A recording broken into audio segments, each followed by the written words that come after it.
الحمد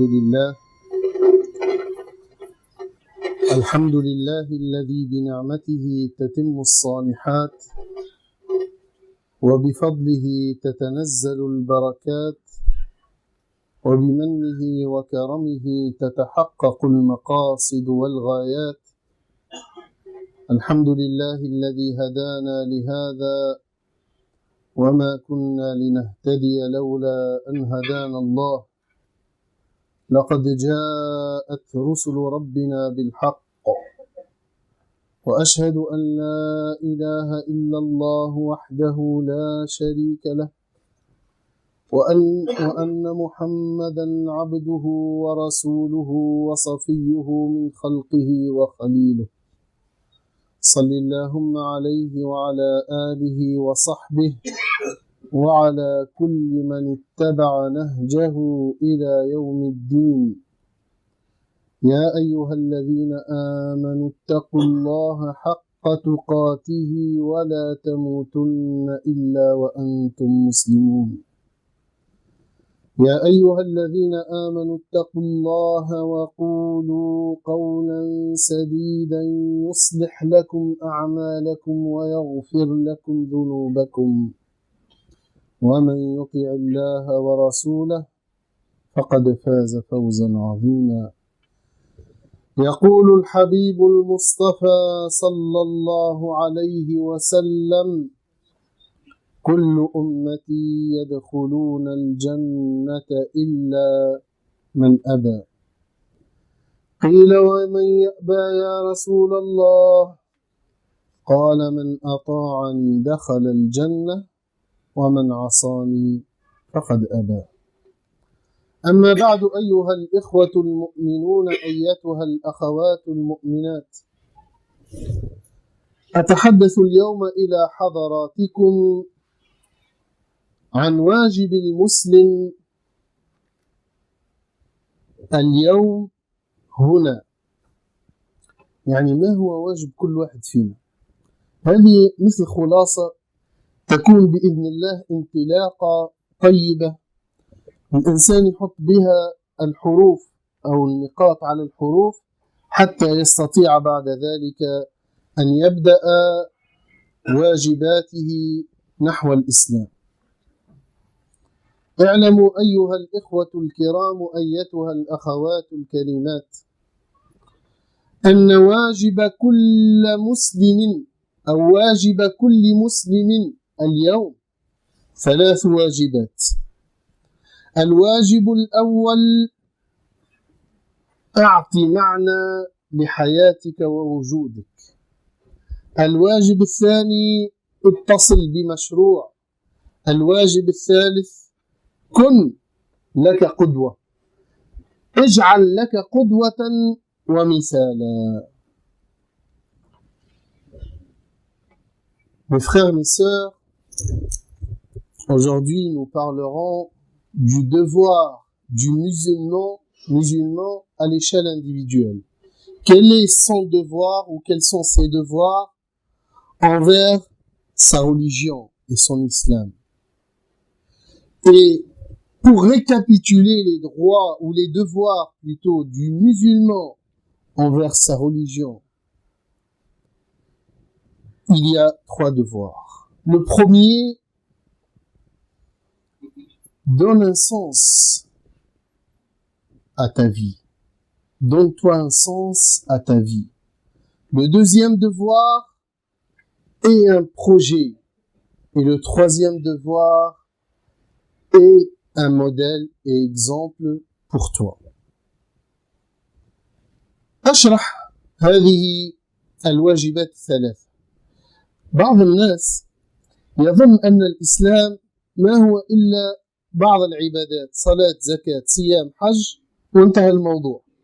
ونحن نقول انطلاقا من فهمنا للإسلام أنك لن تكون مؤمنا كامل الإيمان راسخ الإسلام إلا إذا جعلت من تدينك حركة لحياتك، إلا إذا جعلت من قيم دينك منهجا لحياتك، ولذلك الصلاة والزكاة والصيام والحج هي ركائز الدين ودعائم الإسلام، ولكنها ليست كل الإسلام.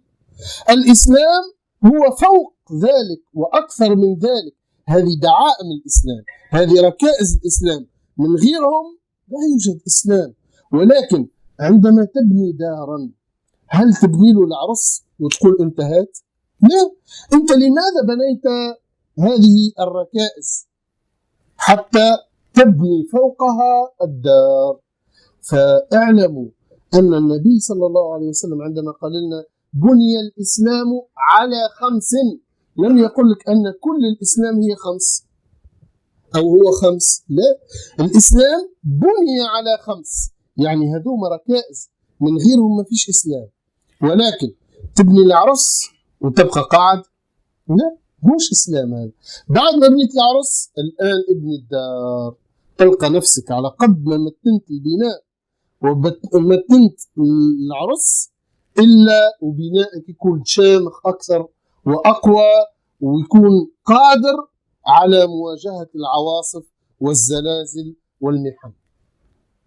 ولذلك الإسلام أيها الإخوة الكرام عمره ما كان كلمات تلفظ باللسان فقط، والإسلام لم يكن يوما مجرد طقوس وشعائر تعبدية.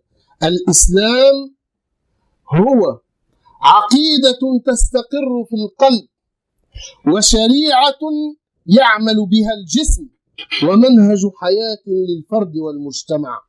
هذا هو الإسلام. واجب المسلم تجاه دينه 3 أشياء. أول شيء لا بد أن نبدأ من الأول. معقول واحد يبدأ طريقه في الوسط أو في الأخير؟ لابد طريقك تبدأ من الأول. كيف تبدأ طريقك من الأول؟ اسأل نفسك ماذا أفعل؟ إيش قاعد نعمل أنا الآن؟ هذا السؤال يا إخواني الكرام مهم جدا يسأله كل واحد فينا. اللي هاجروا من البلدان العربية والإسلامية وجاوا لهنا، وأيضا اللي تولدوا ولقاو رواحهم في هالبلاد هذه، يقول يا ربي أنا علاش هاجرت؟ كل واحد يجيب يقول والله أنا هاجرت من أجل عمل، من أجل يعني وضعية اجتماعية أفضل، من أجل نحسن ظروفي المادية. هذا حلال ولا حرام؟ هذا حلال. قل من حرم زينة الله التي أخرج لعباده. ولكن السؤال يا إخواني الكرام، هل من الممكن أن اليوم بعد 20 سنة من جيتي إلى هذه البلاد أن أغير نية الهجرة فأجعلها لله وفي سبيل الله ومن أجل دين الله؟ هل السؤال هذا طرحناه؟ هل ممكن اليوم نغير النية؟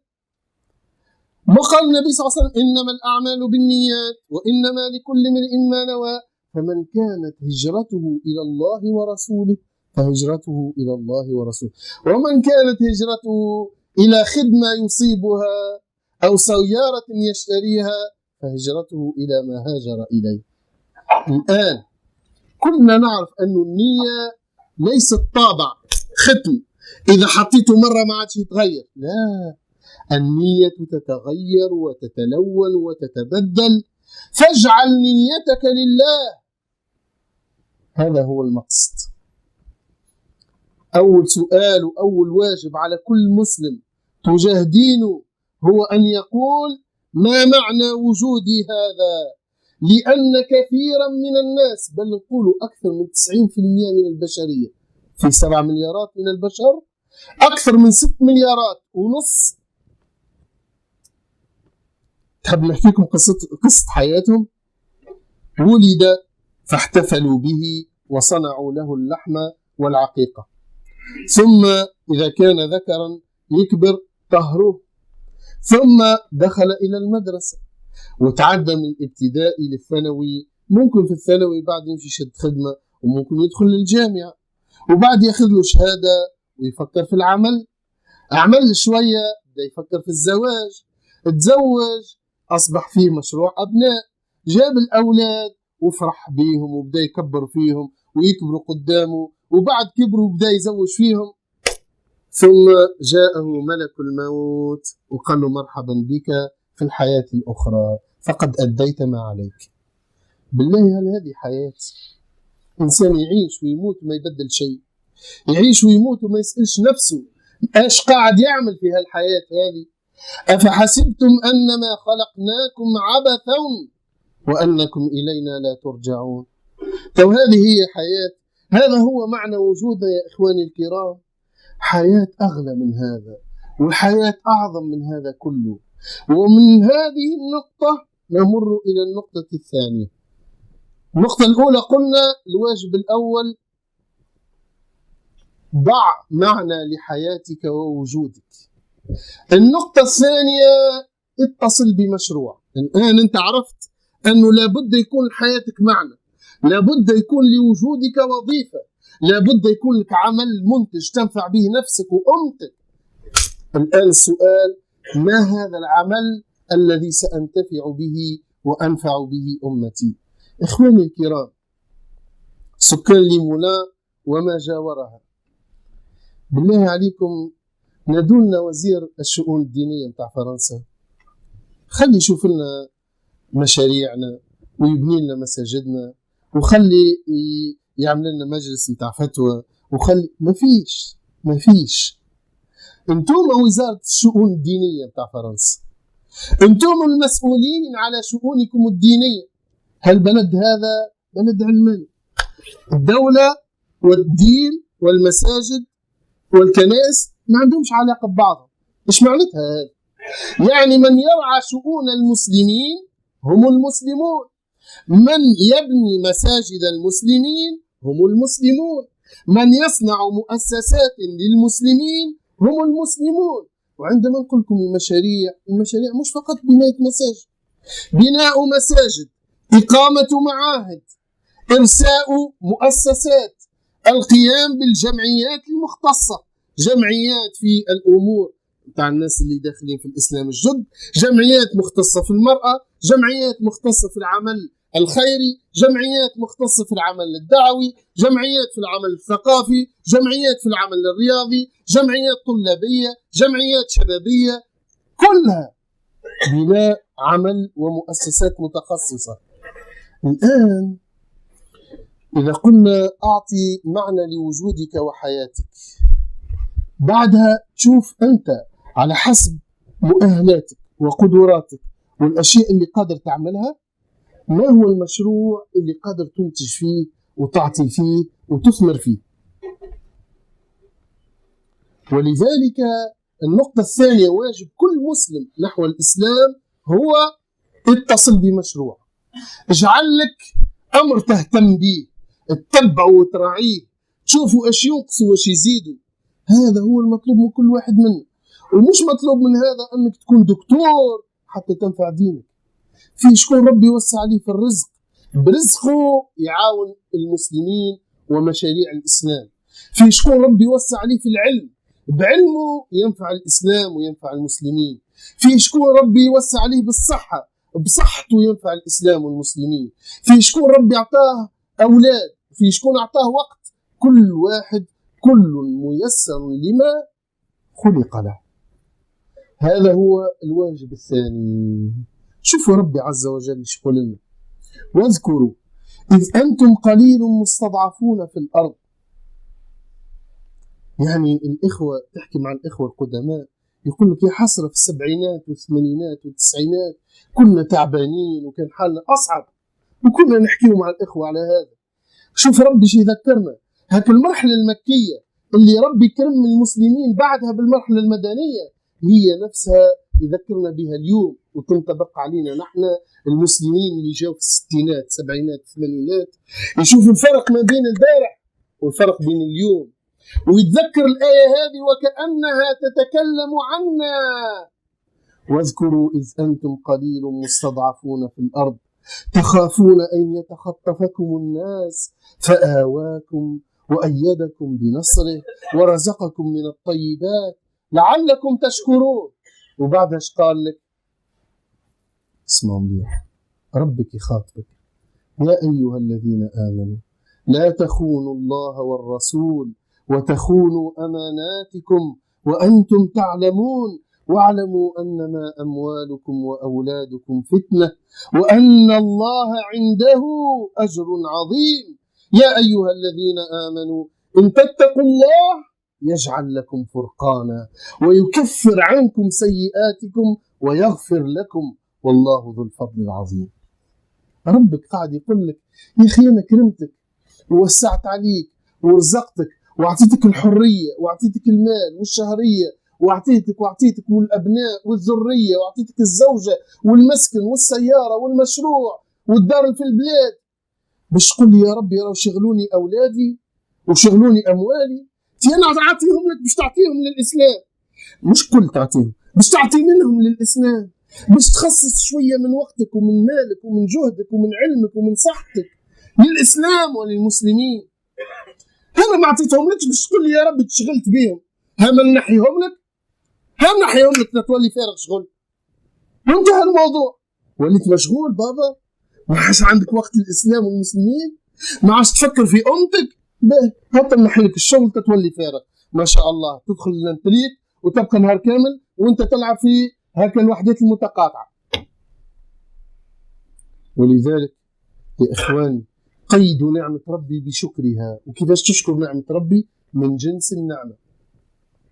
mes frères, mes sœurs, ادعوا الله يستجب لكم فإن في الجمعة ساعة إجابة وفقنا الله وإياكم لما يحب ويرضى.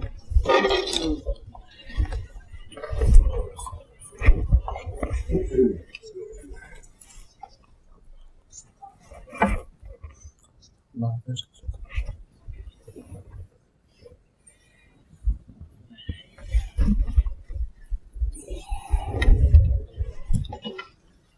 بسم الله والحمد لله وأفضل صلاة وأزكى سلاما على سيدنا رسول الله وعلى آله وصحبه ومن اتبع هداه. 3 devoirs pour chaque musulman envers sa religion, envers normalement toute l'humanité, envers son entourage et son prochain. Premier devoir, donne-toi un sens à ta vie. Deuxième devoir, aie un projet de vie. Et troisième devoir, aie un modèle et exemple pour toi. Le premier devoir, c'est de se donner un sens à sa vie.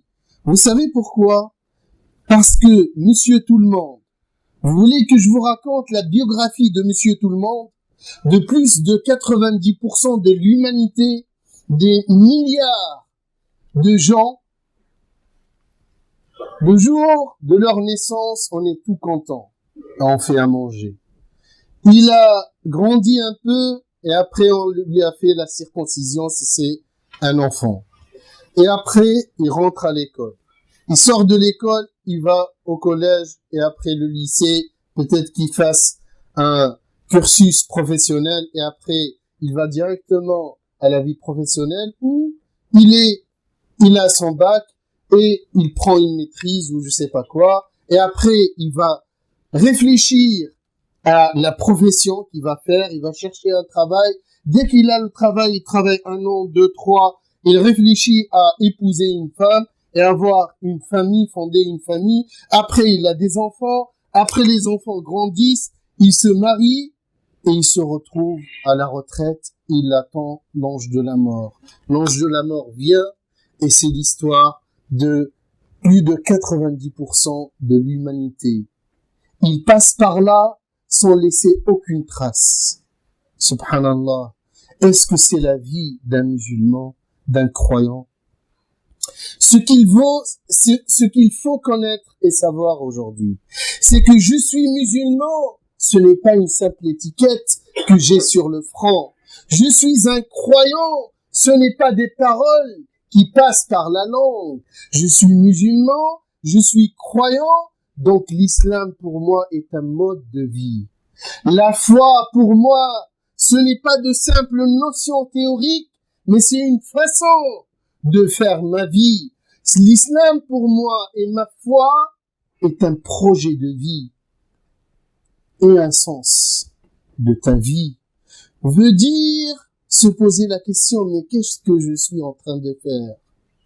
Et sachez, mes frères et sœurs, que pour atteindre le bonheur dans cette vie, ça ne se fait qu'en répondant à ces trois questions.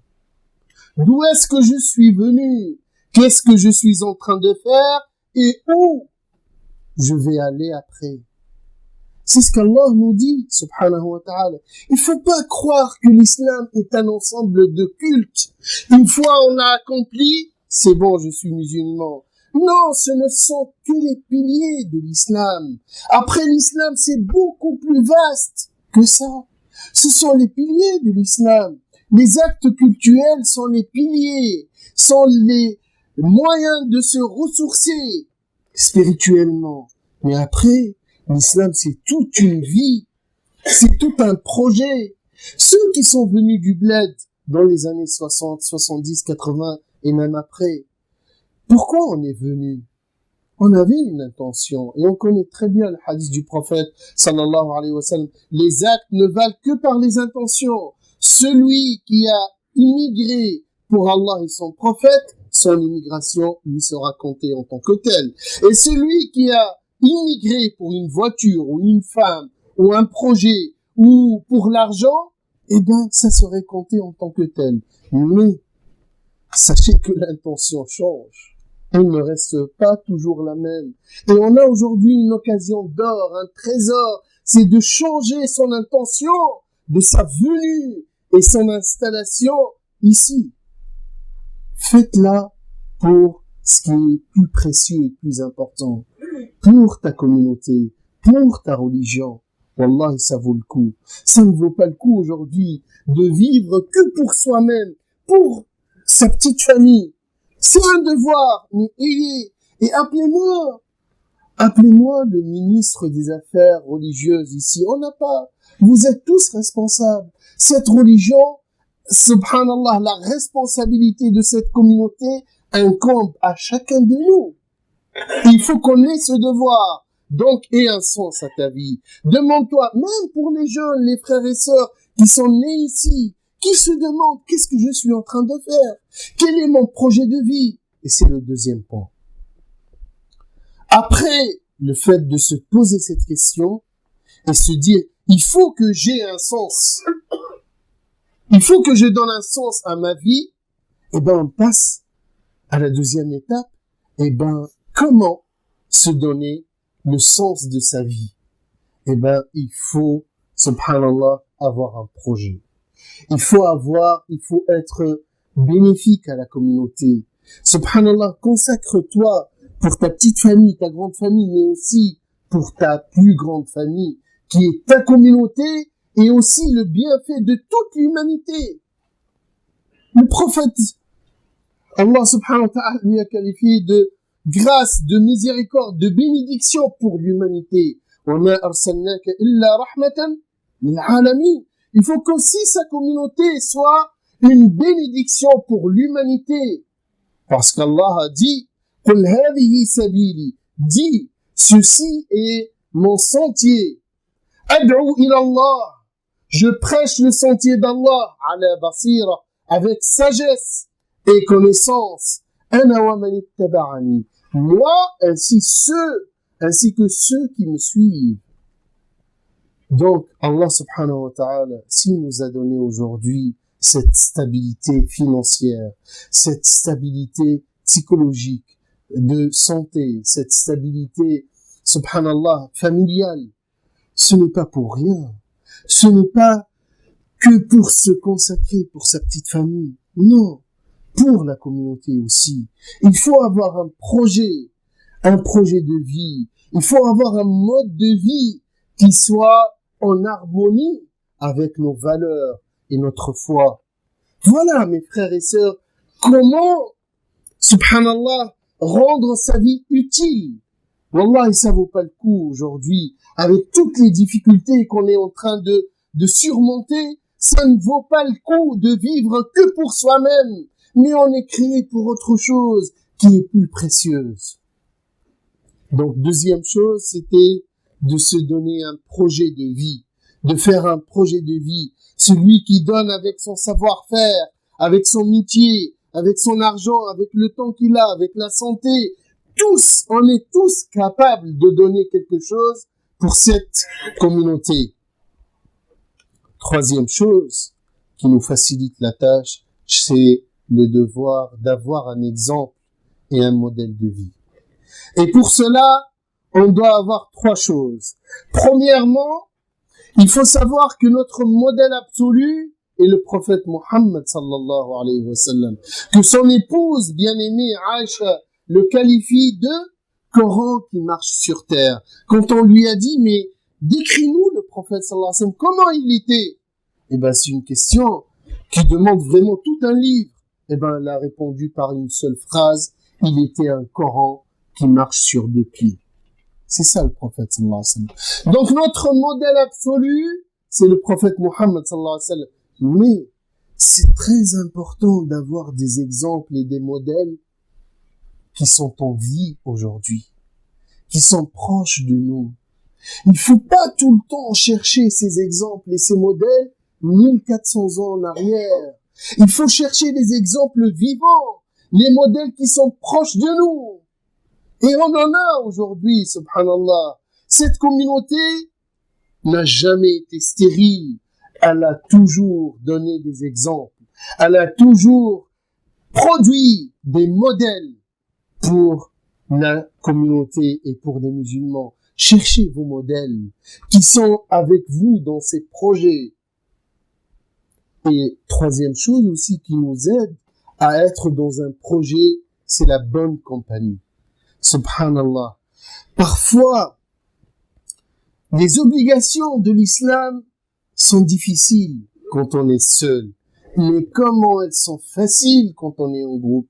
La prière de l'Fajr, quand on sort ensemble et on dort ensemble, pour se réveiller, pour faire la prière de l'Fajr, c'est facile quand on est avec des frères. Mais quand on est seul, c'est un peu difficile parfois. Subhanallah, les obligations de l'islam, le travail pour la communauté quand on est seul, c'est difficile.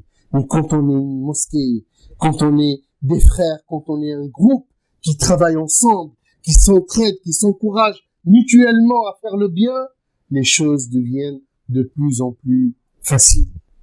Voilà les trois devoirs pour avoir un sens de vie et pour avoir le bonheur, parce que le secret du bonheur, c'est de se donner des objectifs et de se donner un sens à sa vie. Réponds à la première question, qu'est-ce que je suis en train de faire et qu'est-ce que je veux faire de ma vie?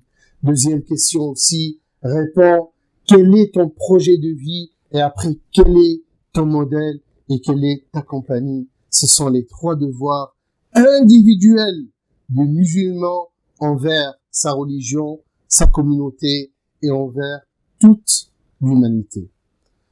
قبل ما نصلي حبيت نذكركم أيها الإخوة الكرام أنه معهد اقرأ